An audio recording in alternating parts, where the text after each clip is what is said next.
Hello and welcome to another episode of Beyond the Black Rims. I'm Mars Girl. I'm Josh Knight the First. And thanks for coming back. This will be episode 5. Will it? Well, I hope so. We can count, right? Yeah. I have to admit, I went to public school and I'm not so good at such things. Okay, I know most of you watching can't see this, but we're this many. 1, 2, 3, 4, 5. There you go. Okay, I think we got that across in audio. Okay, great. So, I don't know if you had anything interesting come up this past week. A lot of nerdy stuff. Just Not personal enough, nerdy stuff? Yeah, personal nerdy stuff. News about the next superhero Tyson, them bringing back more Metal Heroes, more Doctor Who people showing up on Arrow, but I still refuse to watch Arrow because I don't care about the Green Arrow. Okay, those aren't really things that I was talking about, but... Oh, okay, well, what about you? Well, this past week I posted up a link to the video that Linkara and Obscurus Lupa and myself did at GatoCon in Kingsville the previous week. So if you guys haven't seen that, it was a nice little intimate affair because it was so small, and if you guys wanted to see that, they actually asked some really good questions for being such a small audience. And maybe because they were mostly college campus kids, perhaps that's what had them asking questions that weren't stupid. And that's preferable than asking a whole ton of stupid questions, because I've been in those kind of panels before. Well, let me put it this way. We often joke about amongst ourselves, like, we take bets on how many times we will hear, so how can we get onto that guy with the glasses? And we don't answer those questions, because basically the answer is you don't. But that's about it. So is it kind of like one of those things every time you hear that question, you take a shot, or how does that work? We try, okay, this was the running joke, and I don't think I'm being too terribly mean because they were being very obvious about it back 2 MagFests ago, but we had one big, massive That Guy with the Glasses panel. There were like 30 of us there, all at once. It was ridiculous. No, you weren't there for this one. This was the year before. Oh, 2 MagFests ago. Yeah. Okay. No, wait, I was there too. Wasn't I? I'm talking about the one before that. You weren't there. Okay, alright. This was 2011. No, I wasn't there, alright. Okay, so 2011 MagFest happened, and they wanted to bring in actual alcohol, but they couldn't, because it was a con, so they just brought in I think a 3-liter of Dr. Pepper. And Spoonie was with us at the time, and so was Linkara, despite the fact that they had their own panels. But, like, this room was full. Standing room only you can't do standing room only because of fire code. Right. And so they said out loud, alright, we have this here, we wanted to do a drinking game, we're gonna take a shot anytime there's either a question for Spoonie, a question for Linkara, or somebody asks how to get onto thatguywiththeglasses.com. And how many drinks were taken then? Oh, the bottle was empty before the panel was over. Granted, that year our panel was 2 hours long. It was a little ludicrous.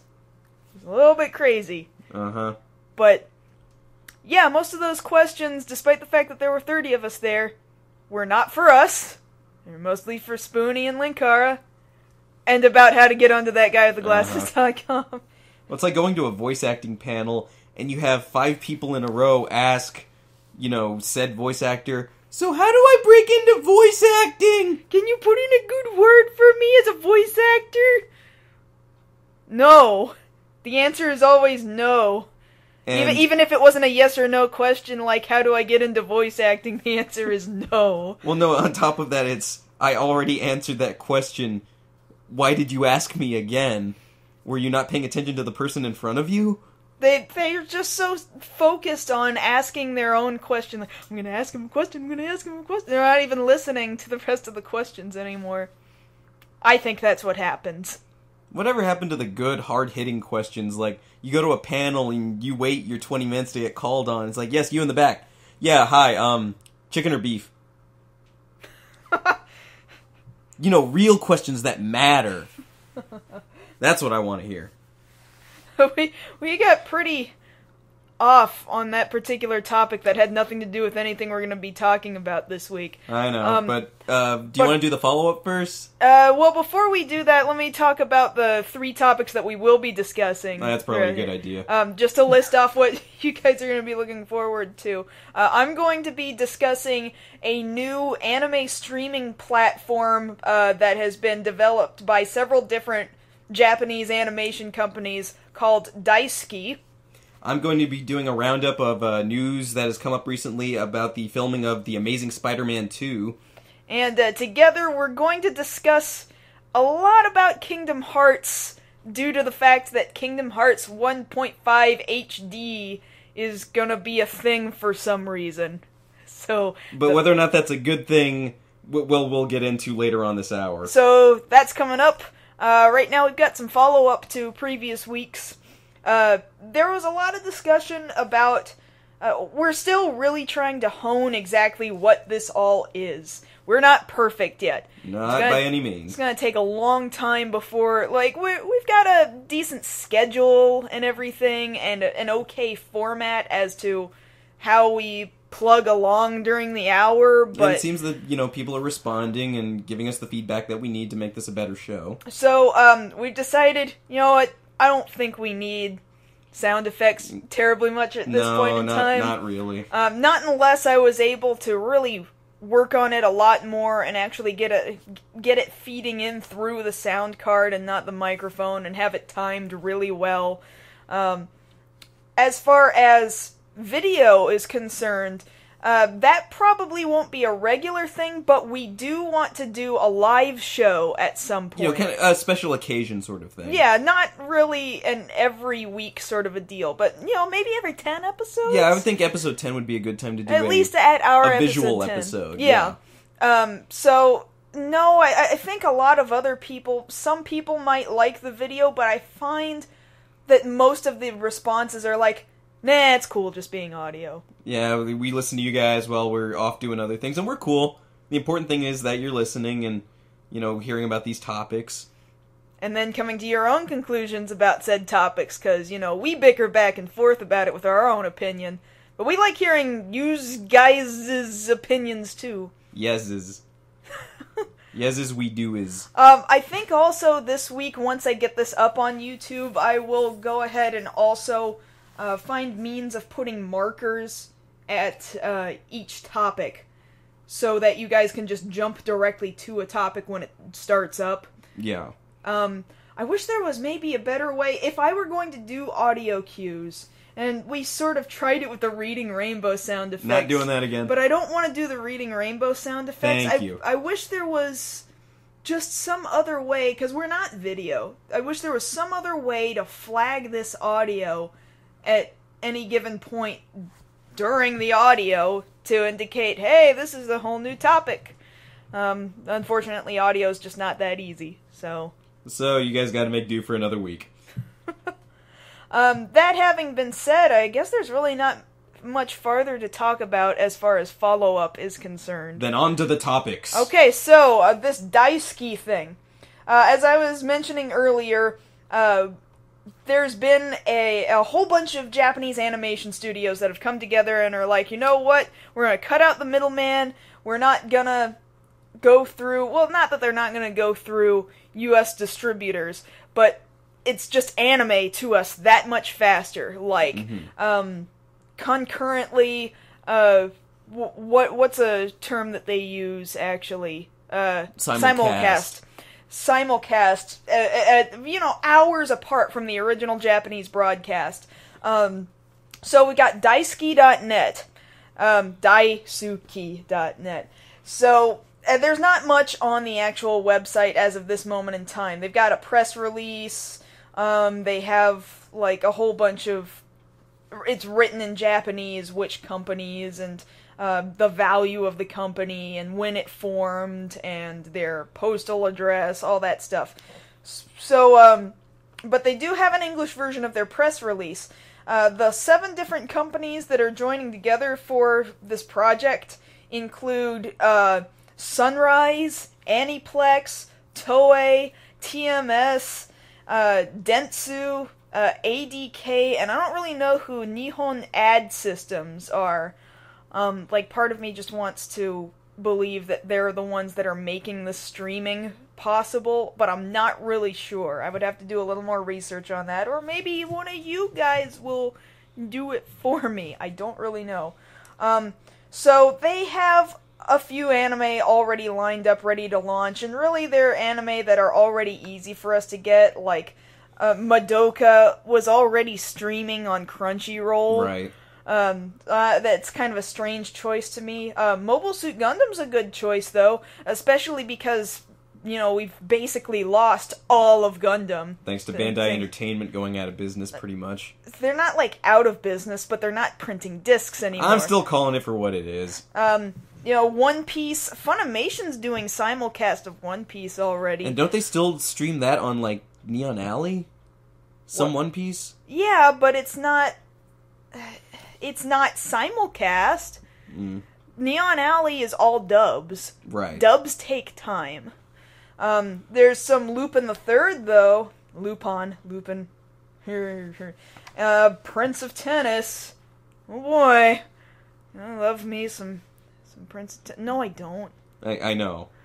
But, you know, these are things that there already exists dubs and subs of these titles, so those aren't terribly interesting titles to me, but I get the feeling that those are just like, well, they're already done, those will be the first things we can just throw out at them. Right. And I'm assuming that after that, they will just be able to bam, bam, bam, release stuff as it comes out.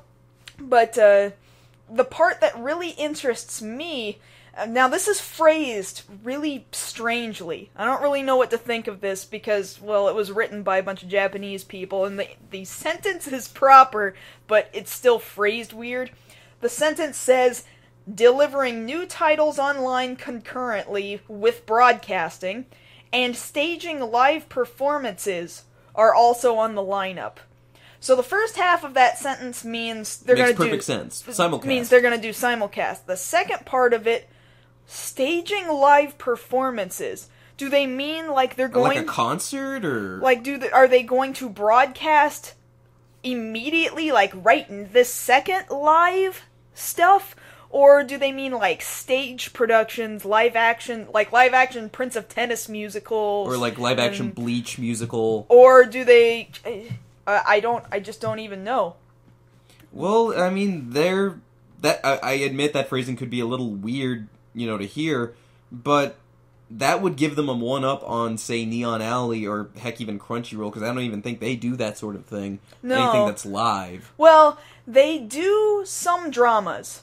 Crunchyroll mostly deals in Korean dramas, occasionally a Japanese drama here and there, but that's the weirdest thing. Well, like, even Netflix and Hulu do Korean dramas. Japan so doesn't seem to care about an international market as far as their drama is concerned, but Korea is just whoring themselves out as far as their dramas are concerned. The thing about that is... And their shows are rip-offs of everybody else's shows, mostly Japan. Yeah, that's exactly what I was going to bring up. A lot of the Korean dramas that I've seen out there are just remakes of Japanese drama. I mean, heck, Boys Over Flowers. Prince of Tennis.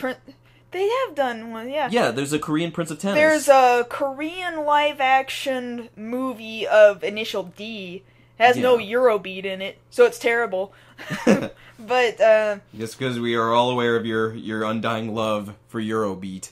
Well, at least you are, and now they are. Well, now the world knows. There's, that, Operation Proposal, or Proposal Daisaksen. Good show. Good show. The Korean version was way more over-the-top dramatic and makes you want to cry every single time, but at the same time, it's like, you do it every time, so it almost weakens how badly I want to cry. I don't know.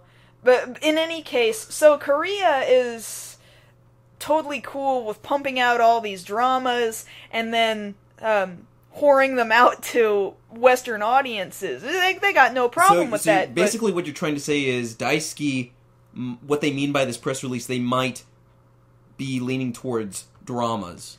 I don't think that sentence means that. However, I mean, think about it. Toei, I know it says Toei Animation Co. Ltd. But Toei does so much more than just anime. Oh, I know that.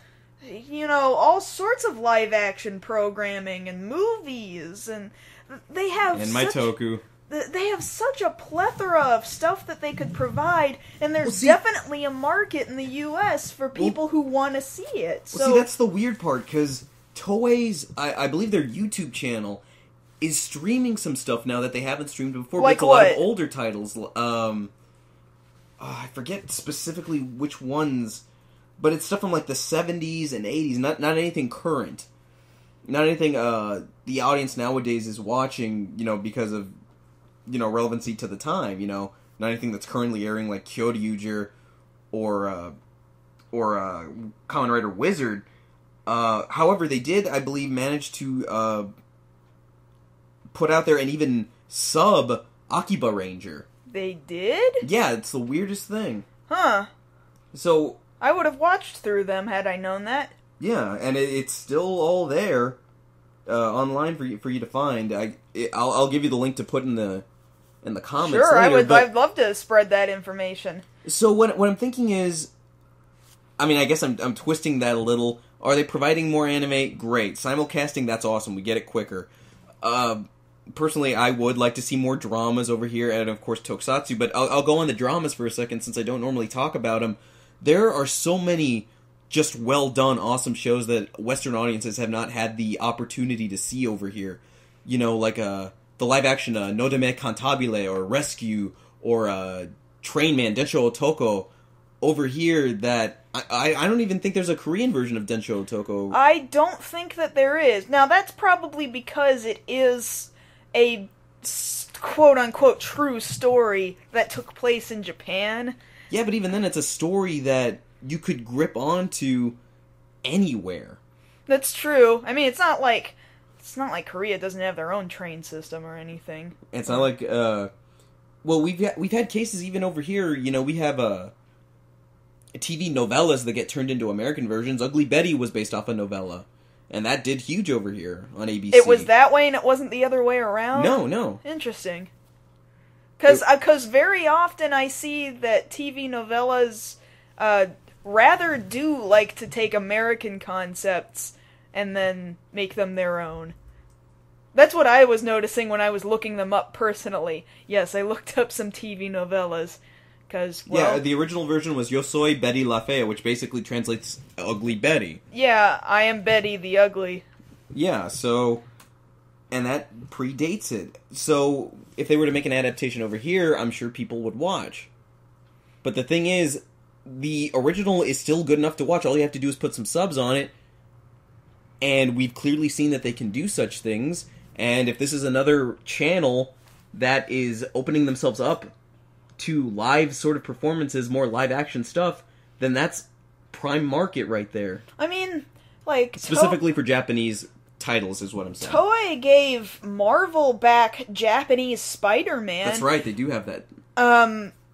To the best of my knowledge, like, I watched it a few years ago, but it was all up on Marvel.com, all fully subbed and everything, so...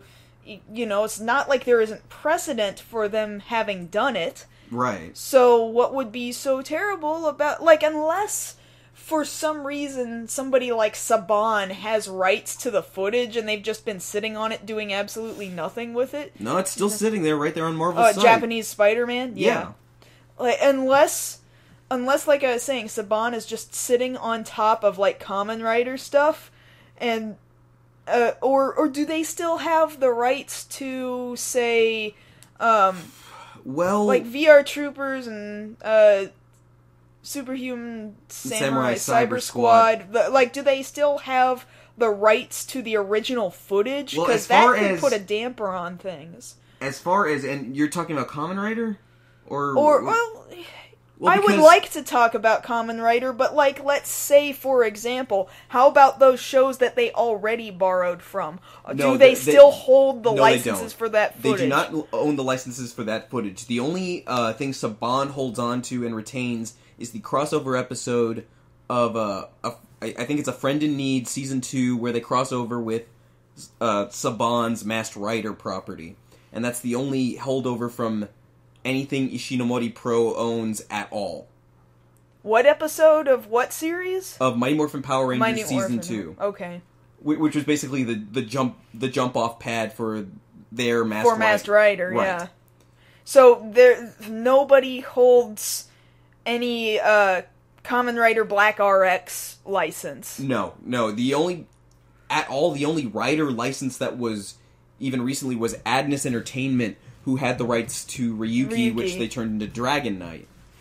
Aside from that, Adness had said themselves that they were very iffy on whether or not they were going to do another season because of the fact that Dragon Knight only did so well over here, yet surprisingly did so much better. Our dubbed... Well, I shouldn't say dubbed, but what we Our did... adaptation. Our adaptation of it, yes, does actually quite well over there, back in Japan, which is weird. Redubbed over into Japanese. Yes. So, yeah, I guess if they wanted to, they could do that, but really, I would still like the original property to be seen. No, of course, that's what I want the most. Yes, I agree with that. So that's what I would hope that, if nobody is sitting on the distribution rights to that footage already, Toei could just be like, we have free reign to distribute it however we want. And then they would eventually choose to do it. It's just that they haven't done it with all of this time, as it's been sitting here growing in popularity. Yes. And they are aware that there's a Western audience for this sort of thing. Now, getting back to the anime portion of it, if, refresh my memory here, who owns the rights to Sailor Moon? Toei! Okay, well then they'll probably simulcast when the new series comes out. Oh! Yeah, you see that? That's pretty awesome. So, yeah, that's a wide open audience right there, if they're right on the cusp of the rebirth of the Sailor Moon fandom. That's true. That is very true. And to correlate with that, they're already putting out SH Figuarts, a very high-grade figure of Sailor Moon that they displayed at the New York Toy Fair. Does she still basically look like the same old Sailor Moon? Oh yeah, same old Sailor Moon, except she's highly posable. Yeah. And very, very affordable. That's pretty cool. I would actually look into owning that. Yeah, they haven't listed prices yet, but I bet you anything they're going to release that in correlation with the first episode premiere. Well, I think I've run this topic into the ground. Okay, well I'm going to run mine into the ground now. Okay. Alright, since we kind of talked about Japanese Spider-Man, I'm going to talk about American Spider-Man. Stop trying to use really bad segues. Hey, look, I can't afford a segue, so I'm going to make my own. Alright. That's the American way, dang it. But, no, we've had a lot of news lately about filming of The Amazing Spider-Man 2, and a lot of interesting choices that they've made. I'm just going to go over pretty much all of them briefly, since there's so much to cover. We have Mark Webb back directing this sequel, and they've made some interesting choices over the last few weeks. They've only been filming for about just around 2 weeks now. Right off the bat, I'm going to talk about the costume. Now, admittedly, when the first of his movies, The Amazing Spider-Man, came out, some people weren't necessarily fans of the costume. I know I wasn't initially, because it was very odd looking. I mean, you have the basic idea. He's got eyes that are kind of big, red and blue costume, he shoots web. But what really won me over wasn't so much the costume, but the characterization that Andrew Garfield brought as Peter Parker. Like, I thought he hit the nail on the head precisely.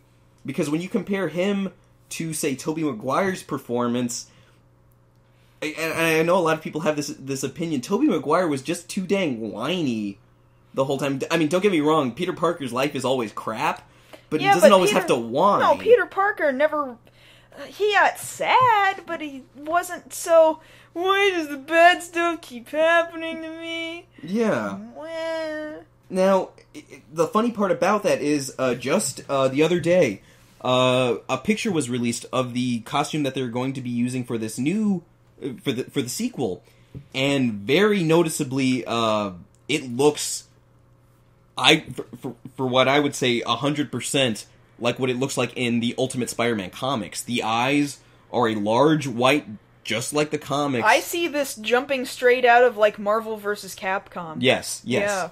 And a lot of people are saying, oh, well, this is too close to the suit that they used in the Sam Raimi movies. And it's like, So well, what? yeah, it's still Spider-Man. I mean, Spider-Man is supposed to look like Spider-Man. What did they want? Yeah, I mean, don't get me wrong. I have come to appreciate the interpretation that they used in The Amazing Spider-Man, but this new costume, I cannot complain. I stood up and clapped. I don't really like Sam Raimi's Spider-Man look. It's too shiny. And I don't admittedly, like this his one's got a eyes. little bit of shine to it. Well, I don't like Sam Raimi's Spider-Man's eyes, specifically. Yes, I understand that. And here, it's like, you can't get any closer. If you look at any... Too muscular, too, as far as Sam Raimi's is concerned. See, that was the thing about it, that, I have this argument with my manager at work. He loves Sam Raimi's Spider-Man to death. And I have learned going back and reading more of the comics, there's just too big of a difference, because whereas, yes, this was more of a 616 universe Spider-Man that they were dealing with in the Sam Raimi movies, when you look at it, the way Tobey Maguire's even physique matched up, he was kind of a pudgy, bulky. Whereas Spider-Man, especially here when they're going with the Ultimate Comics, he's younger, he's more wiry, he's able to maneuver better. And even, you can see it in the CG of the first movie. I mean, granted, it was the first time they tried to do anything like that on film, but, even his CG Spider-Man swinging through New York looks kind of clunky. I just realized, and this is a little off topic, did you wear a Spider-Man t-shirt on purpose Yes, today? I did. Wow. Okay. I just wanted to make that perfectly clear. Let the internet know I'm wearing my Spider-Man t-shirt as I talk about Spider-Man. I'm sorry that came up in the middle of the topic, but... No, that's fine. It makes sense right now. Please, go ahead. But, new costume, very much a fan. The other news that came up is that, just yesterday, they announced the casting of, Chris Cooper as Norman Osborn. And that's an interesting choice because I'm not saying it's a bad choice. Chris Cooper is a very capable actor. But to me, he's kind of like Sam Elliott in that he's kind of got this southern drawl every time, he has a role. That's really hard to escape. Even I heard it when we saw him in The Muppets as the bad CEO. Oh, yeah. Yeah, that, it was there, present, and it's like, it's kind of hard. Yeah, how do you hide that, or do you even hide that? Is this Green Goblin... Yeah, exactly, because of course Norman Osborn being the Green Goblin, are we gonna get a Green Goblin eventually that's like, I'm gonna get you, Spider-Man? Yeehaw! I don't think it'll be that over the top, but it's an interesting Woo! choice. It's an interesting choice. You boys like Mexico? Woo! Yes. How about that pumpkin bomb? Yeah! Okay. And moving right along, that's an interesting choice again. And I know I keep saying interesting choice over and over again, but we still haven't seen any shots of Jamie Foxx as Electro.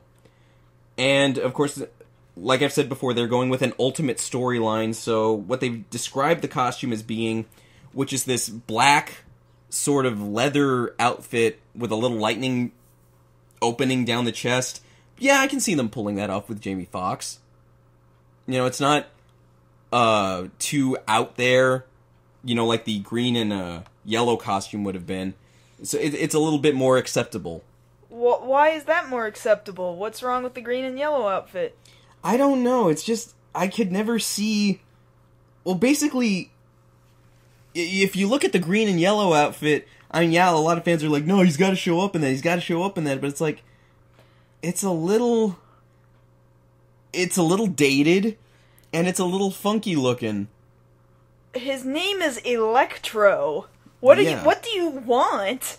I kind of am okay. I kind of prefer this either, black leather outfit with a little bit of lightning coming off him, or this pure energy form, which they're saying they might use. Why is everything gotta be extreme now? Like, what? It's well, no. It's not extreme. It's ultimate.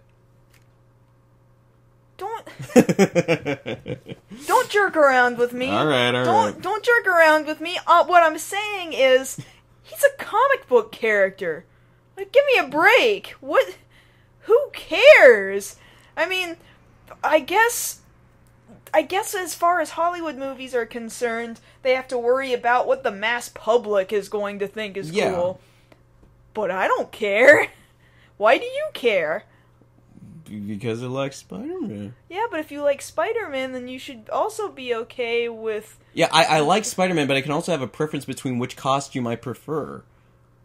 Of the two. No, you can't. Yes, I can. You're not allowed. Yeah. Or else you're not a real fan. You shut Poser. up. You shut up. Fake geek. Shut up. Fake geek. Shut up. I'm gonna go write a blog about this. Why are you wearing that Spider-Man shirt? You probably don't even read Spider-Man. Don't know where it came from. I read Spider-Man. You're just a fake geek. I'm reading it. So anyway, getting back to the movie, I actually prefer that overall they're choosing very, very capable actors in these roles. I mean, Chris Cooper, a noted actor, Jamie Foxx, an Academy Award winner, even Paul Giamatti, who's playing the Rhino, which I think he is too overqualified to play the Rhino. He's still going to be bringing that to this role, which is basically a dude in a rhino costume. That is the extent of his look, no matter how you break it down. And yet this is going to be played by an Oscar caliber performer. And even in the Amazing Spider-Man, yeah, but does a man in a rhino suit need to be played by an Oscar caliber performer? Yes. Oh, Oscar-winning Rhino. Yeah. Oh, please. The Rhino could be up for an Oscar. No. Think about that. No. Well, think about it. Nobody believed anybody in a comic book movie would ever be up for an Oscar, and yet Heath Ledger proved everybody wrong. That's because he died. No, it's not because he died. Granted, it gained, awareness of the performance, but still, that is... And you can't tell me that was not an Oscar caliber performance that he gave. I believe that. Absolutely. I believe that too. But, I do feel like really only fans of Batman and the Joker would have really truly believed it. No, but that was the thing. Everybody else believed it. Otherwise, there wouldn't have been ballots put out. He wouldn't have even been put on the ballot had it not been a worthy performance. And you really think that a guy in a rhino suit could match Heath Ledger Joker? I don't know yet. I haven't seen the movie. Oh. Well, because look at it this way. You can make that same argument with, how come any other person in a comic book or even video game role hasn't been nominated? Because it's based on the performance. There's a reason Raul Julia wasn't posthumously nominated for an Oscar for his performance as M. Bison.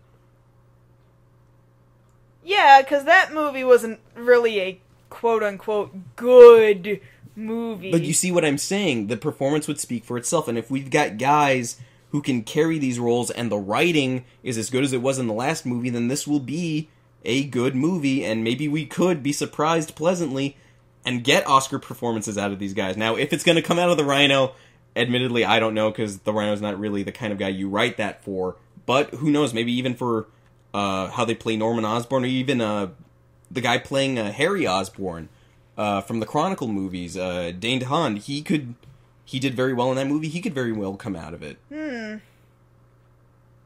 So, I'm very hopeful for this movie. I'm waiting patiently to see when more information comes out, and I would like...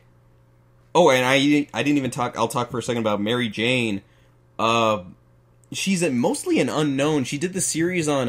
I never watched it, but on the ABC Family Channel, The Secret Life of an American Teenager, which she got a lot of notice for. She was in The Descendants with George Clooney, and had great, response for that performance as well.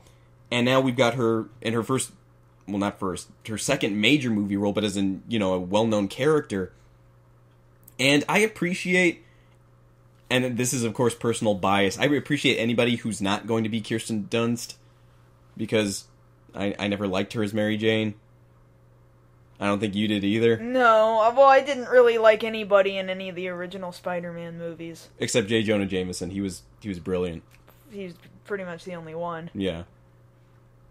But I look forward to this fresh take on it, where she's not all, stupid. Yeah, I hope. I hope. I mean, she looks like she won't be stupid, but looks could be deceiving. You could totally and completely prove me wrong. I don't really know. But then again, time will tell, and I will give it time to tell me. Okay. Yeah. And now on to topic number 3. Yeah, what are we talking about? Well, as it has come to us, Kingdom Hearts 1.5 Oh yeah. HD package is going to be showing up stateside this fall. Yay! There's an elephant in the room as far as Kingdom Hearts is concerned, and I don't know that we've ever talked about it, and we're going to talk about it right now. What happened to 3? Okay, look, I adore the first Kingdom Hearts. Me too. I really do. I was so engrossed in that game when it was gifted to me 10 years ago. Think about that, people. Okay, I beat it in a week, and I was like, man, that was a great game. And then they're like, hey, guess what? Kingdom Hearts 2. And I was like, really? I thought Kingdom Hearts 1 ended okay, but okay, I really liked Kingdom Hearts 1. Oh, but before Kingdom Hearts 2 comes out, here comes Chain of Memories. Which is also coming out in that HD pack. Well, Chain of Memories has already been released once. It's Chain of Memories, but with 3D graphics for the PS2. This Chain of Memories is part of this 1.5 thing getting HD'd up. Okay. So I was like, okay, Chain of Memories, that's cool. I like Kingdom Hearts. I will play this Kingdom Hearts game. So I played this Kingdom Hearts game. And then I learned about this one member of Organization 13, and I was like, what's that? And it was like this pink-haired guy, and he had a scythe, and I was like, oh, he's kind of weird, and he's got this weird Final Form thing going on, and he's standing on top of a thing, and so then he died. And then I was like, oh, well, that's some interesting backstory, I guess. But then I finally get Kingdom Hearts 2 the day of release. And I'm like, back in 2005. Yeah. And I'm like, man, I am so excited. Because I really like Kingdom Hearts. And then in the opening pre-rendered cinematic, it's like, hey, isn't that the thing I did in Chain of Memories? Oh, I guess I didn't really need to play Chain of Memories, did I? Not unless I really cared super hard about Sora and... Wow. I actually blanked on Riku. Yeah, Riku. Wow, see, I so don't care anymore. I have seriously. No, the thing about that is, I don't think it's your fault. I do not think it's your fault because of the fact that how long have they been promising 3? Years. It's been years. All right, first Kingdom Hearts comes out March of 2002. We are at 10 years later. More than 10 years later, and we're still putting out the same game. All these little itty-bitty side stories for not main consoles. See, you get on Square's case for all the Final Fantasy VIIs they keep putting out. I get on their case for all the Kingdom Hearts they keep putting out. No, I'm pissed at them for Kingdom Hearts also, because, like, Kingdom Hearts 3, 5, 8 squared and 52 Kingdom Hearts word problem. That's not a word problem, that's a number problem. Okay, fine. Kingdom Hearts solved for X. Birth by Sleep. Birth by re-release. Coded, undecoded, and then there was a mobile game too. Kingdom Hearts 3D Triple D. Like, Why? Kingdom What? Hearts 3D, Triple D, HD, ADH. And then I got it argued at me at one point, like, oh no, well, I really like all the side games because it gives me all this backstory about all the... No! No! I don't care about all your other stupid characters. You know what? Organization 13 was the worst addition possible to the Kingdom Hearts series. Worst addition ever. Now, you're going to have to back that up because you're going to have some angry people at you I on this one. don't care. Quite frankly, I don't care. I don't, because, like, all I cared about was Sora, quite frankly. And he had a friend, and that friend disappeared, and he turned out to be kind of not so great, but then he could maybe kind of be okay because he was still a friend. And then there was Kairi, and he's all like, I'm gonna find you, and she's like, well, okay, well, and then... But then suddenly they go and make it like, oh, but it gets way deeper than that. See, when you when you become a Heartless, then this nobody thing shows up too. And now there's like dual versions of all these different people. And what? What are you talking about? Oh, by the way, everybody has a Keyblade now.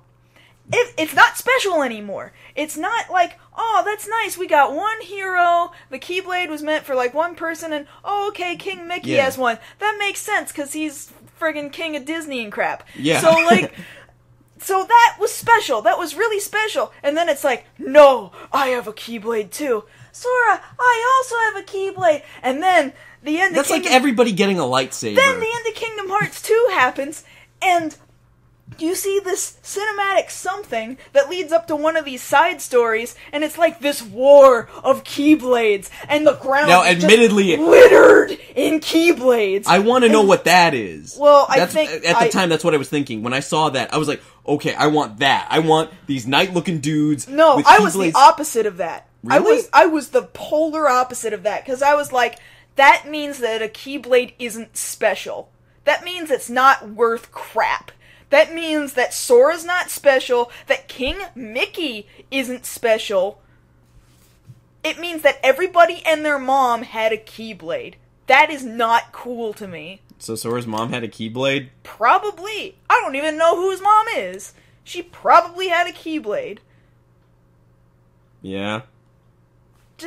No, I think something went horribly wrong when they decided to turn it into a trilogy and then not finish their trilogy and then be like, okay, we gotta do something, and people want Keyblades, and they want Keyblade fights, and what do? We just gotta release something, so we gotta put it out for the Game Boy Advance, and for the DS, and for the 3DS. It just seems like, yeah, you can call it additions to little stories you didn't know that much about, but it just seems like a distraction from what you promised and still haven't delivered on. Who released that one video that we watched just before we IGN. started? IGN. The dude hosting that IGN video is like, now it's not Kingdom Hearts 3, but it is Kingdom Hearts, and we've been aching for blah blah blah. No, that's not It's good not the same enough. thing. No, I already have Kingdom Hearts. I already have the original Kingdom Hearts. You're not gonna tell me, like... No matter what they do to PS2 graphics to make them HD, they will just look like slightly smoother PS2 graphics put on my PS3. So I already own that game. I already own at least the Game Boy Advance version of Chain of Memories. I don't... No!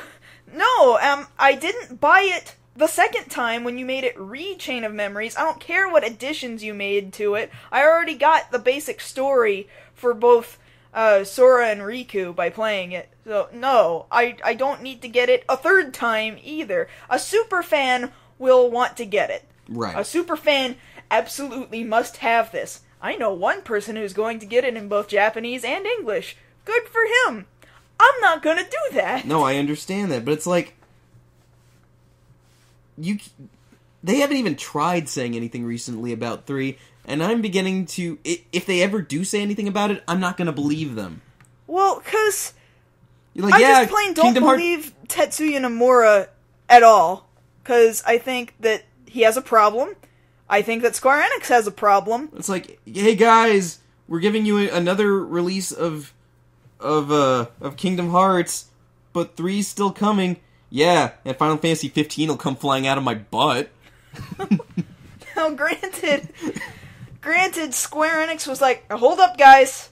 We've got a new Final Fantasy coming out. And my first initial reaction is like, yeah, but it's not 15. Come on. Well, you know it's not going to be 15. Well, now, granted, they're like, oh, it's going to take like another year, 2 years, which makes it sound like they're actually putting time and effort into it, but then it's going to just be another, like, mobile game or something. It's going to be a mobile game, or another Theatrhythm, or another Crystal Chronicles. It'll be Theatrhythm in HD.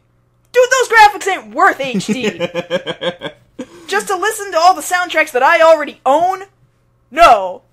No. Square Enix, get your heads out of your butts. Please. Please. What? I can't even... You are so visibly upset right now over this.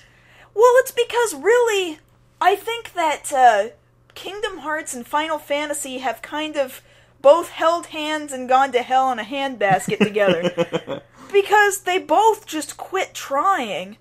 Both franchises just... their developers just gave up. I don't understand why. Like, supposedly... From what I understand, Nomura is being held back by Final Fantasy XIII, and that for some reason, one of the other, like the director of 13 doesn't want him to work on Kingdom Hearts, or something. I don't entirely understand that. I could be misquoting what I heard, but I believe that's sort of what I heard. And really, that's horrible to think about if that's true, because, let's face it, Final Fantasy XIII's not good. Yes, we know this. 1 wasn't good. 2 maybe was a little better than not good. I'll wait for the review on that. And now this Lightning Returns thing is, and I don't know what you're trying to be.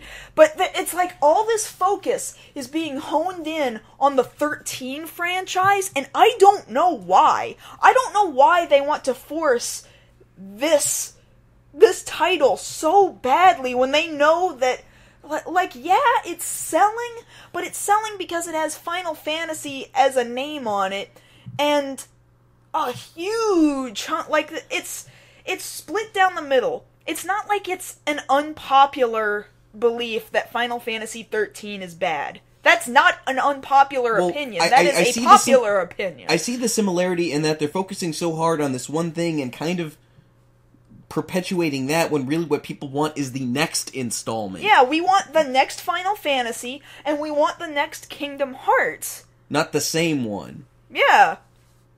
I'm done with Kingdom Hearts that involve, like, card game battle. Like, no, I'm okay, thanks.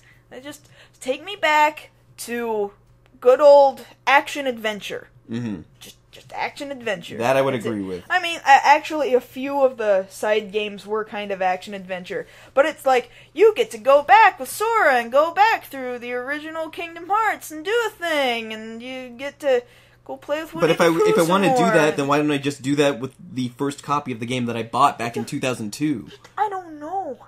I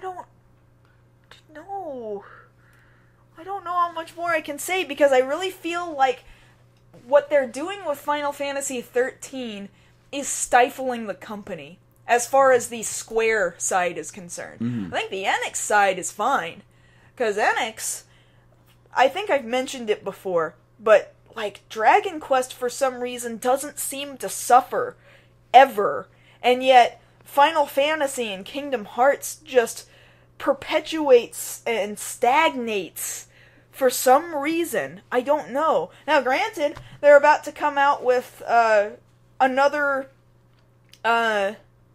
expansion to Final Fantasy XI, like, next month. And It's been the first expansion in years, and that game is somehow still alive more than 10 years later. Mm-hmm. And 14's in beta right now, and about to get But it's still not re-release. 15. No, it's still not. They're still, like, trying to fix the games that they thought didn't work, rather than just being like, okay, that was an interesting venture, now it's time to do something new. See, that's the thing that I respect about most of the series that I watch in Tokusatsu, is that when they're done with a story, they're done with a story. If it sold well, then we'll tell another chapter. Otherwise, we're done, let's move on to the next guy. Whereas Square Enix is like, oh, this did bad, we have to save it. Why? Why is that necessary? If you do that, then it becomes a money pit. And yet it still somehow makes money, but it's still not, I don't think, the heart of what... Well, no, you know what? It is the heart of what people want, because they do love these characters, they do care about them, but I think what they've lost focus on is they would love them in something new, not the same thing again and again and again. I mean, maybe this Lightning Returns will be something new. I mean, it's definitely different from 13 and 13-2 in that why is Lightning doing the things that she's doing now in what seems to be only one town? But as far as Kingdom Hearts is concerned, personally, I would like to see all of them grow up. That would be nice. I mean, getting 2 years older is one thing, but then... But it's been a while. Let there be a time gap, let them be adults. Now that it's been more than 10 years since the first game, like, the Haley Joel Osment boat has sailed. Yeah. Like, what are they gonna do now? Like, he was Sora, and he's too old now. It can't happen. Not unless they're like, suddenly, Sora is 21 years old. Like, hyperbolic time chamber. Well, that's kind of how he grew up. Well, no, he was just in stasis. Yeah. Okay, that's different than hyperbolic time chamber. Anyway. But even then, from Kingdom Hearts 2 to now, that's 6 going on 7 years. That's too long. It's too long, and, you know, if you need some room to grow on that, you've given yourself room to grow. Let that much time have passed in the game, in the story, and let's tell that. That would be nice. But I haven't heard hide nor hair of what it's just as bad, maybe it is 13, of what Kingdom Hearts 3 would even be about. Like, you can kind of guess where the story is starting to go, but it's been so much time, you don't know. Like, this is basically the next Duke Nukem Forever. Oh. And, like, it just keeps getting delayed, and delayed, and delayed, to the point where you're not really sure that it's ever going to come out, and when it does come out... You're not even sure you even want it by that point.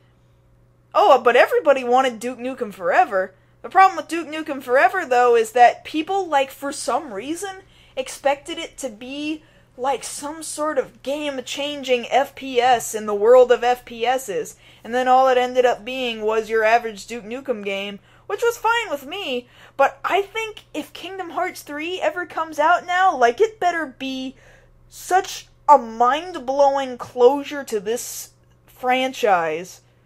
Like, it had better be just the holy grail of all Kingdom Hearts, or else I'm gonna be sorely disappointed. I will be as well, because I've been waiting a long time to see this story end, or at least continue. Because as it stands, whatever story they keep telling is not the story I really care about. There's fans who care about it, and they care about it real hard. Really freaking hard. But I don't care. I really don't. Well, if Square's not going to give you a reason to care, I don't blame you. Then I won't care. That was quite a bit of a time on that topic, but Mostly because, I have to admit, I was trying to fill time and stretch. Whoa! You didn't have to do that. You seemed honestly angry. I'm not gonna lie though. Like yeah, that was all real, but I probably would have stopped after a while. Oh, there's no rule saying we got to go a whole hour. Well, I wanted them to have the full hour. Well, it looks like they got it. Yay! Half an hour of your rage. But, yeah, I guess that's going to do it for us this week. Hopefully next week we will be less angry, or at least she will be. Hey. Well, no, we'll talk about something nice. Aw. I like that idea. Okay, that's better. Be excited about something. Yeah. In a happy way. Yeah. Yeah! Yeah! Yeah! So until next time, Alright, well, I'm Mars Girl, I'm Josh Knight the First, and thanks for listening to Beyond the Black Rooms. and we'll see you guys next week. Take care.